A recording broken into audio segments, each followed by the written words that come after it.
बांग्लादेश सरकार के मुखिया मोहम्मद यूनुस इन दिनों भारत के दुश्मनों से नजदीकी बढ़ा रहे हैं। जी हां, ताजा तस्वीरों में देख सकते हैं कि अमेरिकी अरबपति कारोबारी जॉर्ज सोरोस के बेटे एलेक्स सोरोस ने बुधवार को बांग्लादेश की अंतरिम सरकार के मुखिया मोहम्मद यूनुस से मुलाकात की है। एलेक्स ने इस मुलाकात की तस्वीरें इंस्टाग्राम पर पोस्ट करके उन्हें अपने पिता का पुराना दोस्त बताया है। साथ ही शेख हसीना की सरकार को गिराने में छात्र आंदोलन की भूमिका और उसके बाद बांग्लादेश में यूनुस सरकार के रिफॉर्म्स की भी तारीफ की है। एलेक्स के पिता जॉर्ज सोरोस अमेरिकी अरबपति कारोबारी हैं, जिन पर बार बार भारत विरोधी एजेंडे को फंडिंग करने का आरोप लगता रहा है। एलेक्स और मोहम्मद यूनुस की ये मुलाकात बुधवार को हुई थी। उन्होंने मुलाकात के बाद लिखा कि मेरे पिता के पुराने दोस्त और बांग्लादेश की अंतरिम सरकार के मुखिया नोबेल पुरस्कार विजेता मोहम्मद यूनुस से मुलाकात करके बेहद खुशी हुई, जिन्होंने बांग्लादेश को समानता और निष्पक्षता के आधार पर शांतिपूर्ण भविष्य की तरफ ले जाने के लिए कदम उठाया है।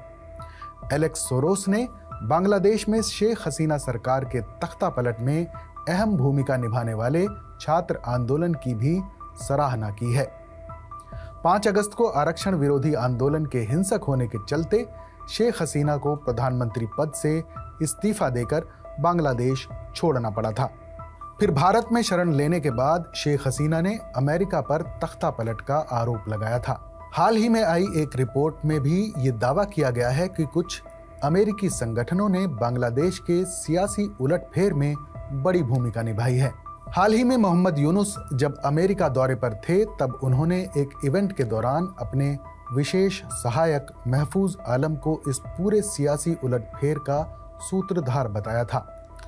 दरअसल अंतरिम सरकार के मुख्य सलाहकार मोहम्मद यूनुस ने क्लिंटन ग्लोबल इनिशिएटिव इवेंट में हिस्सा लिया और कहा कि बांग्लादेश में हुआ आरक्षण विरोधी आंदोलन एक जन विद्रोह नहीं था, बल्कि इसे सावधानी पूर्वक तरीके से डिजाइन किया गया था और ये एक अनुशासित आंदोलन था।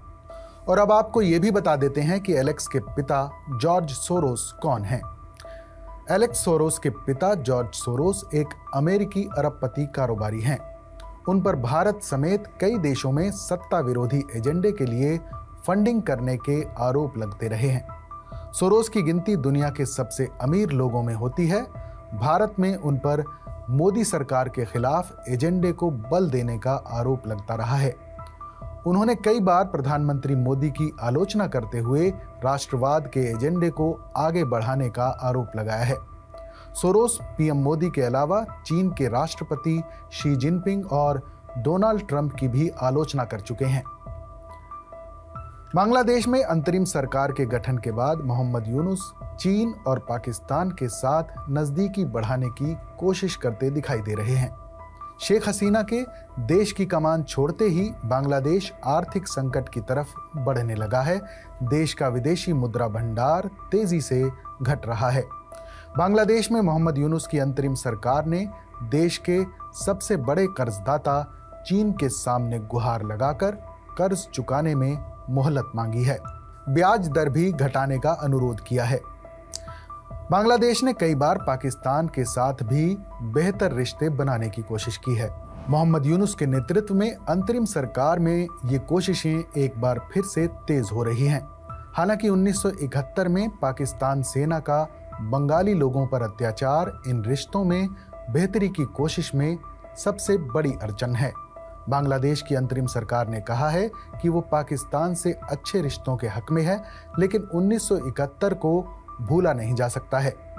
अंतरिम सरकार में विदेश मामलों के सलाहकार मोहम्मद तौहीद हुसैन ने मंगलवार को कहा कि पाकिस्तान से मतभेदों को दूर किया जा सकता है, लेकिन इसके लिए इस्लामाबाद को 1971 पर बात करने का साहस दिखाना होगा और माफी मांगनी होगी।